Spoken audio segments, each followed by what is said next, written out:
उठो रोहित, रोहित उठो, उठकर बैठो।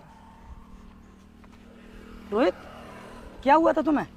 तुम अचानक से गिर क्यों गए? कुछ नहीं साहब, वो मुझे ना बहुत देर से प्यास लग रही थी, इस वजह से चक्कर आ गए। रोहित, अगर तुम्हें इतनी ही तेज प्यास लगी थी तो फिर कंपनी के अंदर जाकर पानी पी लेते, यहाँ पर किसी से पानी मांग लेते। इस तरह इतनी तेज धूप में तुम यहाँ पर खड़े रहकर प्यासे खड़े हो तो चक्कर तो आएंगे ही ना। और तुम्हें पता है गिरने की वजह से तुम्हें चोट भी लग सकती थी। वो तो अच्छा हुआ कि मैं यहाँ से निकल कर जा रहा था, इसलिए मैंने तुम्हें संभाल लिया। चलो कोई बात नहीं, ये लो पहले पानी पियो। धन्यवाद साहब।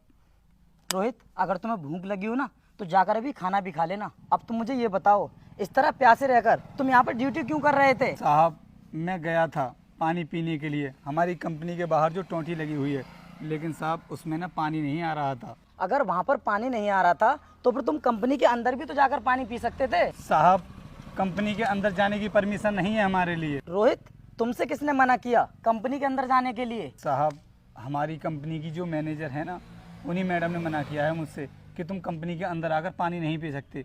और साहब, मैडम अभी थोड़ी देर पहले यहाँ से जा रही थी और उनके हाथ में ना पानी की बोतल भी थी।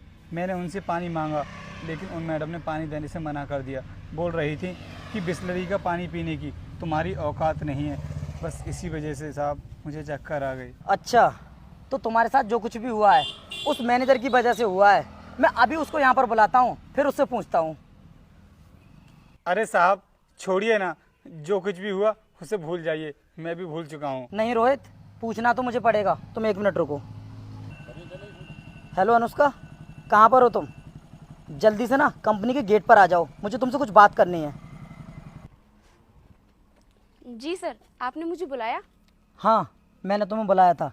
मुझे ये बताओ, रोहित के लिए इतनी तेज प्यास लगी थी और तुम्हारे पास पानी भी था, तो फिर तुमने रोहित को पानी क्यों नहीं पिलाया? सर, वो बोतल तो मैं खरीद कर लाई थी, वो भी अपने लिए, तो फिर मैं इसको कैसे दे सकती हूँ? अगर तुमने अपना पानी इसको नहीं दिया तो कोई बात नहीं, लेकिन तुम्हें ये अधिकार किसने दिया कि सिक्योरिटी गार्ड कंपनी के अंदर जाकर पानी नहीं पी सकता? बताओगी मुझे? सर, अगर ऐसे लोग हमारी कंपनी के अंदर जाएंगे तो हमारी कंपनी की इमेज डाउन नहीं हो जाएगी? इन लोगों की वजह से हमारी कंपनी सेफ रहती है और तुम बोल रही हो कि अगर ये अंदर चले जाएंगे तो हमारी कंपनी की इमेज डाउन हो जाएगी। तुम्हें ऐसा बोलते हुए बिल्कुल भी शर्म नहीं आ रही? अनुष्का, और तुम कैसे भूल गई कि पानी पिलाना कितना पुण्य का काम होता है और तुमने इसे पानी नहीं पिलाया? और कोई कितना भी अमीर इंसान हो लेकिन किसी को पानी देने से मना नहीं करता है। और तुम्हें पता है, आज तुम्हारी वजह से रोहित चक्कर खाकर जमीन पर गिर गया था। अगर इसको ज्यादा चोट लग जाती तो फिर क्या होता? कौन होता इसका जिम्मेदार? सॉरी सर, मुझे माफ़ कर दीजिए।